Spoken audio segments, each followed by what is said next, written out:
Apa yang terjadi berikutnya setelah ini? Menurut hadis Nabi ya, kita lihat nanti bulan Ramadan masih dilarang nggak orang melaksanakan ibadah umroh? Kita lihat nanti. Kalau masih dilarang, lampu kuning dah tuh. Itu kuncinya. Lampu kuning.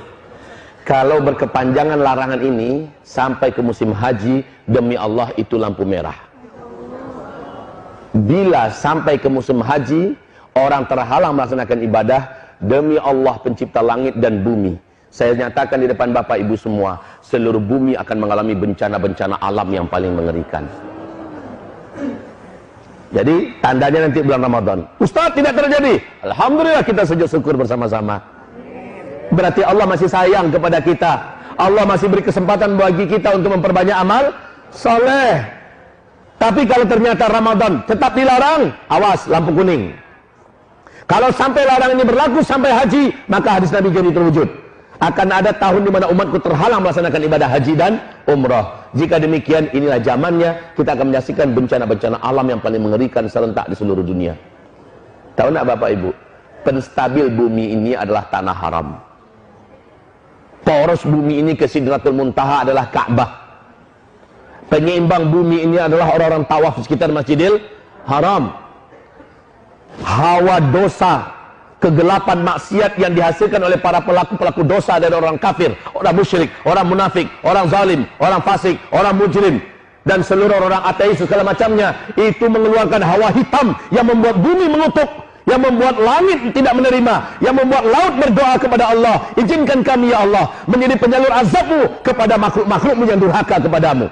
Setiap para pelaku dosa mengeluarkan hawa hitam yang mengerikan, Pak, dan ini membuat bumi tidak rela Allah dimaksiati. Bumi berdoa kepada Allah, yang membuat laut tidak rela Allah dimaksiati. Laut berdoa pada Allah, minta izin kepada Allah agar Allah izinkan mereka mensunamikan bumi ini. Udara juga tidak rela untuk dihirup. Langit juga mengutuk, minta izin pada Allah agar turun petir dan segala macamnya. Ibarat Allah yang kami muliakan, selama ini Allah masih tahan-tahan, tapi ini akhir zaman, Allah tak akan tahan lagi. Nah, yang mampu menjinakkan bumi adalah selama orang masih tawaf di sekitar Ka'bah, selama orang masih umroh ke Masjidil Haram.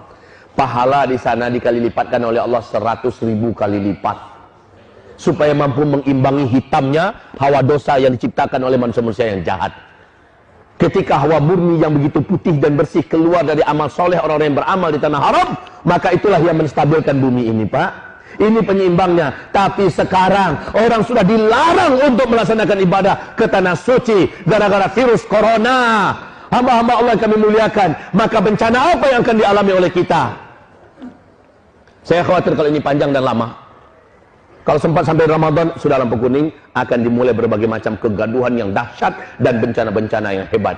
Dan kalau sampai musim haji selesai sudah, siap-siaplah kita bertemu dengan Allah dalam berbagai bencana besar yang akan terjadi.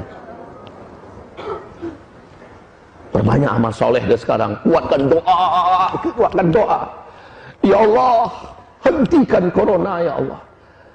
Selamatkan kami dari bencana ya Allah. Selamatkan iman kami ya Allah. Wahai Bapak Ibu yang kami muliakan. Dan kalau Allah hentikan, Allahur Rahman, Allahur Rahim, Allah yang maha menjaga dan memelihara kita. Tapi kalau masih berkepanjangan, inilah hadis Nabi yang jadi kenyataan.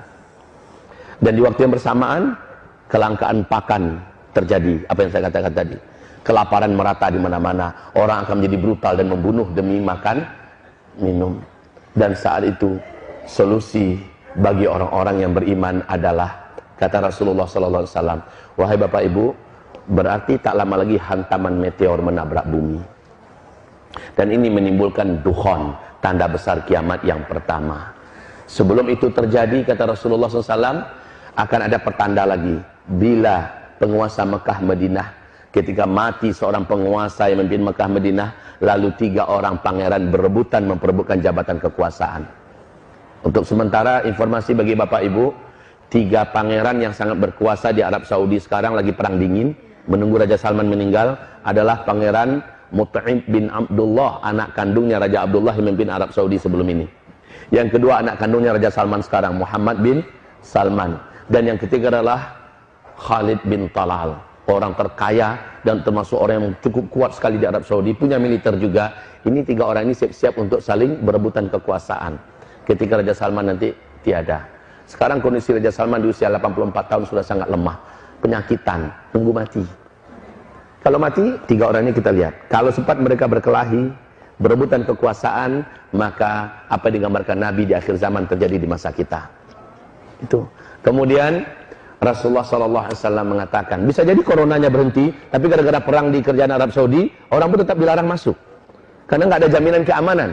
Dan negara-negara pun pasti melarang rakyatnya jangan berangkat, lagi perang di situ. Kan? Lagi perang internal, nggak boleh berangkat kalian. Ini juga bisa jadi. Jadi segalanya mungkin sangat besar terbuka peluangnya sekarang, wahai Bapak Ibu yang kami muliakan. Dan satu lagi kunci. Kalau di waktu yang sama, bersama dengan ini semua ya, di waktu yang sama terjadi nggak gempa-gempa di Mekah dan di Madinah? Itu kunci inti. Terjadi nggak gempa-gempa di Mekah dan di Madinah? Mungkin tidak gempa terjadi di Mekah dan Madinah. Mungkin. Kenapa? Bisa jawab? Jawabannya benar, Pak. Tapi kenapa? Bisa jawab tidak? Tak ada yang tawaf. Barakallahu fiik. Jawaban yang sangat benar. Ada lagi yang lain? Ada lagi yang lain? Jawabannya sudah sangat benar. Karena sudah tidak ada yang tawaf. Wah Ibu, kita waktu kecil sering main gasing kan? Kita sering main gasing. Ibu-ibu kok jawab? Malah Bapak nggak jawab. Oh, suka main gasing dulu. Iya, mainan kita waktu kecil-kecil dulu. Wahai Bapak Ibu, coba lihat gasing. Ketika dia berputar sangat kencang, ya, maka dia seimbang. Selama orang masih tawaf sekitar Ka'bah, bumi ini masih akan memberikan keseimbangannya. Karena untuk perputaran jalur bumi ini adalah energi raksasa yang dihasilkan dari orang-orang yang tawaf. Bumi ini akan terus berputar dengan tenang, stabil. Tapi ketika ini sudah semakin sedikit, apalagi nggak ada lagi yang tawaf sekitar Ka'bah, berbahaya untuk bumi ini, Bapak Ibu. Makin lemah putarannya, maka gasing semakin goncang. Paham? Gasing semakin bergetar. Makin melemah sebelum dia jatuh, dia akan semakin bergetar. Ini akan terjadi dengan bumi. Makanya saya katakan, kalau sampai berkepanjangan sampai haji, selesai sudah, bencana-bencana besar akan terjadi di seluruh muka bumi ini. Ya Allah. Dan ini tidak disadari oleh pemerintahan kerajaan Arab Saudi. Maaf, di situ siapapun ustadz, ulama, kiai yang berani bicara tentang akhir zaman pasti ditangkap. Karena yang banyak kena itu Saudi. Ketika bicara akhir zaman, yang paling banyak kena adalah